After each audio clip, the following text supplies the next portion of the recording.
కాసేపట్లో మోదీ వేములవాడకు చేరుకోనున్నారు. వేములవాడ శ్రీ రాజరాజేశ్వర స్వామిని దర్శించుకుని కోడె మొక్కులను సమర్పించనున్నారు. అనంతరం పార్లమెంట్ ఎన్నికల ప్రచారంలో భాగంగా కరీంనగర్ ఎంపీ అభ్యర్థి బండి సంజయ్కి మద్దతుగా వేములవాడ బైపాస్ రోడ్లో ఏర్పాటు చేసిన బహిరంగ సభలో పాల్గొననున్నారు.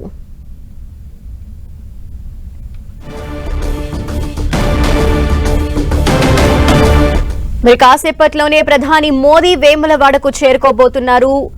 అక్కడ వేములవాడ శ్రీ రాజరాజేశ్వర స్వామిని దర్శించుకుని మొక్కులు చెల్లించుకోబోతున్నారు. అనంతరం ఎన్నికల ప్రచార సభలో పాల్గొనబోతున్నారు. పార్లమెంట్ ఎన్నికల ప్రచారంలో భాగంగా ఈ రోజు కరీంనగర్ ఎంపీ బండి సంజయ్కి మద్దతుగా ప్రచార సభలో ప్రధాని మోదీ ప్రసంగించబోతున్నారు. ముందుగా వేములవాడకు చేరుకోబోతున్నారు. వేములవాడ రాజన్నకి ఆయన మొక్కులు చెల్లించుకోబోతున్నారు. అనంతరం ప్రచార సభలో పాల్గొంటారు ప్రధాని మోదీ. అంతేకాకుండా ఈరోజు మరొక ప్రచార సభలోనూ పాల్గొనబోతున్నారు. అనంతరం ఆయన హైదరాబాద్కి చేరుకుని అక్కడి నుండి ఏపీకి వెళ్లబోతున్నారు. మొత్తంగా ప్రస్తుతం మరి కాసేపట్లోనే వేములవాడకి రాబోతున్నారు ప్రధాని మోదీ. వరుస పర్యటనలు చేస్తున్నారు తెలుగు రాష్ట్రాల్లో. ప్రచార సభల్లోనూ అలాగే రోడ్ షోల్లోనూ కూడా పాల్గొనబోతున్నారు. ఈ నేపథ్యంలో ముందుగా ఇప్పుడు వేములవాడకి రాబోతున్నారు. వేములవాడ మరి కాసేపట్లోనే చేరుకోబోతున్నారు. ఈ నేపథ్యంలో భారీ బందోబస్తు ఏర్పాట్లు చేశారు. ప్రధాని మోదీ రాబోతున్న నేపథ్యంలో ప్రచార సభ వేదికను కూడా సిద్ధం చేశారు. బీజేపీ శ్రేణులంతా ఈ సభకు సిద్ధమయ్యారు.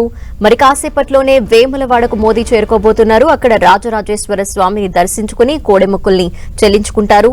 అక్కడ పూజాది కార్యక్రమాలు ముగించుకున్న అనంతరం పార్లమెంట్ ఎన్నికల ప్రచారంలో భాగంగా కరీంనగర్ ఎంపీ అభ్యర్థైన బండి సంజయ్కి మద్దతుగా ఆయన ప్రచార సభలో పాల్గొనబోతున్నారు.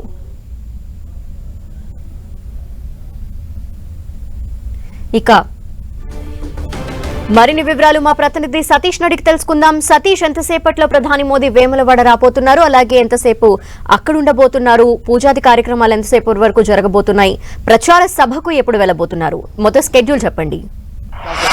ప్రధాని మోడీ వేములవాడకు హెలికాప్టర్ మార్గాన చేరుకోబోతున్నారు. ఇప్పటికే రాజ్భవన్ నుంచి బేగంపేట నుంచి హెలికాప్టర్ ద్వారా వేములవాడకు ప్రధాని మోడీ బయలుదేరడం జరిగింది. మరికొన్ని నిమిషాల్లోనే మోడీ వేములవాడకు చేరుకుంటారు. వేములవాడ చేరుకున్న తర్వాత అక్కడ నుంచి నేరుగా వేములవాడ రాజరాజేశ్వర స్వామిని దర్శనం చేసుకుంటారు. షెడ్యూల్ ప్రకారం అయితే 9:30 గంటలకు మోడీ వేములవాడ రాజరాజేశ్వర స్వామి దర్శించుకోనున్నారు. వేములవాడ రాజరాజేశ్వర స్వామి అంతా కూడా ప్రాంగణాన్ని అంతా కూడా ఎస్పీజీ పోలీసులంతా కూడా తమ ఆధీనంలోకి తీసుకోవడం జరిగింది. ఎవరిని కూడా అటువైపు అనుమతించడం లేదు. పూర్తి స్థాయిలో భద్రతా ఏర్పాట్లు చేయడం జరిగింది. కేవలం ప్రధాని మోడీతో పాటు కొంతమంది వీఐపీలకు మాత్రమే లోనికి అనుమతించడం జరిగింది.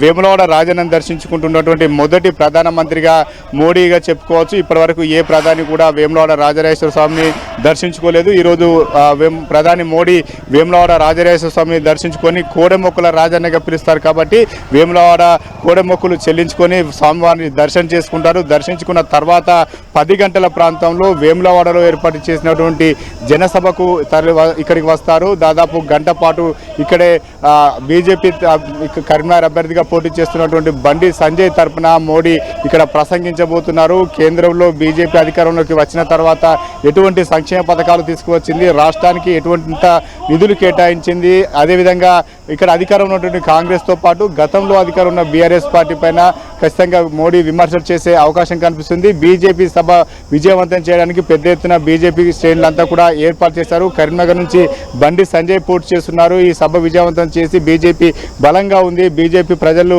ఆదరిస్తారని చెప్పి ఒక కాన్ఫిడెంట్ ప్రజల్లోకి తీసుకువెళ్లే విధంగా బీజేపీ శ్రేణులు ఏర్పాటు చేయడం జరిగింది. సభా వేదికతో పాటు మనం చూడవచ్చు పెద్ద ఎత్తున వేములవాడ ఇదంతా కూడా బైపాస్ రోడ్డు ప్రాంతం. ఈ ప్రాంతాన్ని అంతా కూడా పూర్తిగా బ్లాక్ చేయడం జరిగింది. రోడ్ అంతా కూడా జనసంద్రమైంది, జనాలతో నిండిపోయినటువంటి పరిస్థితి. ఈ సభా వేదిక నుంచి మోడీ ప్రసంగాన్ని కొనసాగించబోతున్నారు. దాదాపు 10 గంటల ప్రాంతంలోనే ఇక్కడికి చేరుకుంటారు. ఇందుకోసం పూర్తి భద్రత ఏర్పాట్లు కూడా చేయడం జరిగింది. రోడ్లన్నీ కూడా ఎస్పీజీ పోలీసులు, ఇంటెలిజెన్స్ పోలీసులు అంతా కూడా తమ ఆధీనంలోకి తీసుకోవడం జరిగింది. నిఘా వ్యవస్థ పూర్తి పటిష్టంగా ఏర్పాటు చేశారు. ప్రధాని మోడీ ఆలయాన్ని దర్శించుకున్న తర్వాత దాదాపు అరగంట పాటు ఆలయంలో ఉంటారు. ఆలయంలోనే అక్కడ స్వామివారిని దర్శించుకొని ప్రత్యేక పూజలు ఇచ్చిన తర్వాత మాత్రం ఇక్కడికి సభా వేదిక వద్దకు చేరుకుంటారు. సభా వేదిక వద్ద చేరుకున్న తర్వాత ప్రస్తుతం ఉన్నటువంటి రాజకీయ పరిణామాల నేపథ్యంలో మోడీ ప్రసంగం పైన కొంత ఆసక్తి రేపుతుందని చెప్పుకోవచ్చు. కొన్ని రోజులు మాత్రమే, దాదాపు ఇంకా 5 రోజులు మాత్రమే ఎన్నికలకు ప్రచార గడువు ముగియనున్న నేపథ్యంలో ఇప్పటికే బీజేపీ ప్రచారాన్ని చాలా స్పీడప్ చేసిందని చెప్పుకోవచ్చు. ముమ్మనమైనటువంటి ప్రచారాన్ని కొనసాగిస్తున్నారు. రోడ్ షోలు, బహిరంగ సభల ద్వారా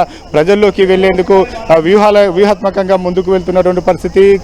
బీజేపీకి సంబంధించినటువంటి అధినేత అంతా ప్రధాని మోడీతో పాటు అమిత్ షా, నడ్డా ఇటువంటి వారంతా కూడా ముమ్మరంగా ప్రచారాన్ని కొనసాగిస్తున్నారు. ఉమ్మడి కరీంనగర్ జిల్లాలో పోటీ చేసి దాదాపు 3 పార్లమెంటు సెగ్మెంట్లు ఉమ్మడి కరీంనగర్ జిల్లాకు వస్తాయి. ఇటు నిజామాబాద్, కరీంనగర్, అదేవిధంగా పెద్దపల్లి ఈ ప్రాంతంలో ఇప్పటికే నడ్డా పర్యటించారు. మోడీ కూడా జగిత్యాల్లో గత నెల జగిత్యాల్లో ఎన్నికల ప్రచారాన్ని నిర్వహించడం జరిగింది. ఇప్పుడు ఈరోజు కరీంనగర్ పార్లమెంట్ అభ్యర్థి బండి సంజయ్ తరఫున ప్రచారాన్ని నిర్వహించేందుకు రాబోతున్నారు. రాజకీయంగా ఇప్పటికే మోడీ చేస్తున్నటువంటి అభివృద్ధి సంక్షేమాలను ప్రజల్లోకి తీసుకెళ్తున్నారు.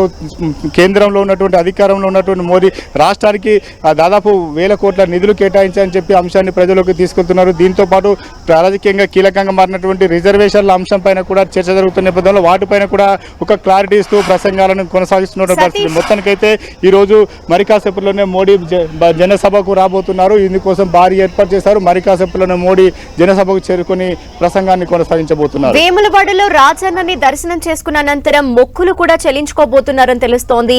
అక్కడ పూజాది కార్యక్రమాలు అవన్నీ ఏ విధంగా ఉండబోతున్నాయి?